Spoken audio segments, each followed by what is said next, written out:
This route was planned to take me from the picturesque harbour at Aberaeron with its Georgian buildings, 5 miles down the coast, to the vibrant village of Newquay. Watch on to find out how I coped when I left the shelter of Aberaeron harbour and paddled onto a very choppy sea which was much rougher than I had expected. Find out if I was able to complete the journey despite my kayak being tossed around by the northerly winds and a turbulent swell. A shipbuilding industry was established in Aberaeron in the 1800s. Today Aberaeron is a very pleasant town on Cardigan Bay with colourful Georgian houses lining the streets around the harbour. My plan was to launch from the inner harbour, paddle out onto the sea and then down the coast to Newquay.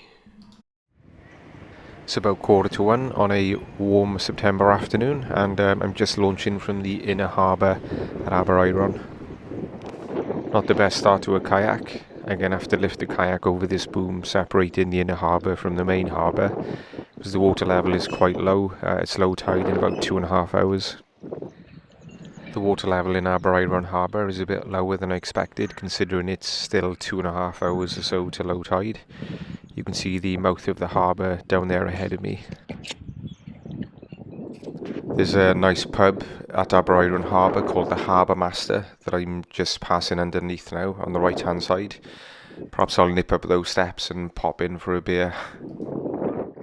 It's hard to imagine that there was a shipbuilding industry in Aberaeron back in the day. Apparently it was also used as a port for embarkation for people emigrating to the United States of America. Looking back now into the harbour itself. We often used to come to Aberaeron when I'd come down to West Wales for childhood holidays, and I still come here oftentimes when I come down West Wales, but this is the first time that I've actually kayaked from Aberaeron harbour. There's a rowing club in Aberaeron and they use Celtic longboats, which are like long rowing boats. I wouldn't fancy giving one of those a race in my inflatable kayak.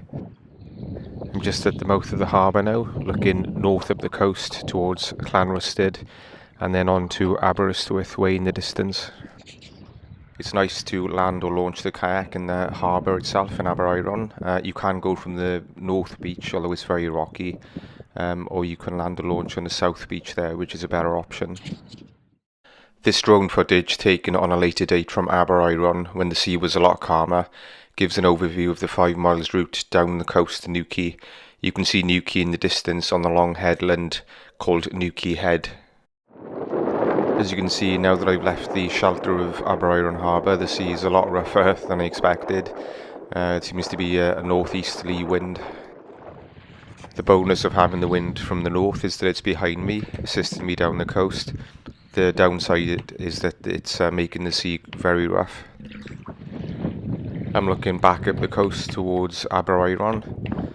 As you can see, the waves are rolling in behind me from the north. I think I'll probably have seasickness by the end of this journey. I've done just over a mile of the journey, and looking to the south there you can see Newquay on Newquay Head about 4 miles away. Just panning northwards again, back up towards Aberaeron. You can see some of the amazing cliffs on this section of the coast. I remember doing a great walk from Aberaeron to Newquay on the Wales coastal path. My kayak is being chucked around and bobbing all over the place because of the constant pounding from the waves behind me. As long as I don't flip over, I'll be alright. I am seriously considering aborting this paddle and landing on the beach over there and deflating my kayak and walking back to Aberaeron. I'll see how it goes though. I think I'm becoming acclimatised to the buffeting. When I set off from Aberaeron harbour earlier, I didn't realise that this paddle was going to end up looking like a scene from The Perfect Storm. Looking back up the coast northwards, you can just about see Aberaeron, which looks an awful long way away now. I'm over halfway along the route now, and you can see Newquay Head to the south ahead of me, about 2 miles away.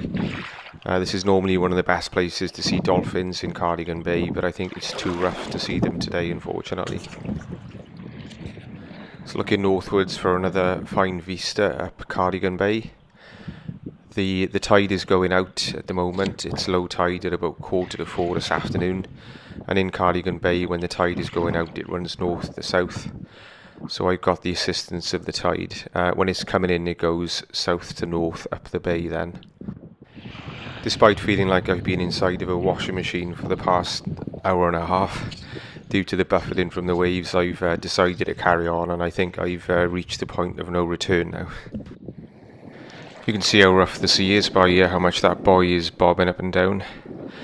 One thing I've learned from sea kayaking as well is that it's not just the tide direction, but the wind is often just as important. I'm just coming up to Newquay Harbour now. You can see the wall of the harbour on the left. I'm going to land inside of that at the harbour. It's about 2:45, so it's taken me about 2 hours to do the 5-mile route from Aberaeron. I'm safely landed at Newquay Harbour. Despite the unexpectedly rough sea conditions, I really enjoyed this route. As part of my odyssey to kayak all of the 870 miles or so of the Wales coast. Just a quick pan around the pretty harbour at Newquay before I head up onto the slipway. You can see my trusty Pro Aqua kayak there, which is a rather compact and light inflatable single-person kayak. The water is normally in the harbour right up to the slipway, but it's almost low tide already, so mostly sand. I'm stood on the slipway now at Newquay Harbour, and when the tide is in more, this is usually a good spot to land or launch your kayaks from. I always prefer doing linear one-way routes, so my car is at Newquay now. I got the T5 bus earlier from Newquay to Aberaeron, and then kayak back to Newquay. So what a great kayak on an amazing section of the Wales coast. If you want to download our free PDF guide of this route, which is packed with practical information, then you can do so via our blog post for this trip on our website, which is linked below this video. If you enjoyed the video, then please give us a thumbs up and consider subscribing by clicking on the button on the left below to get updates of our trip reports and product review videos. Click on the right below to be taken to our playlist of our other videos of our trips around the Wales coast. Happy paddling from the kayak crew.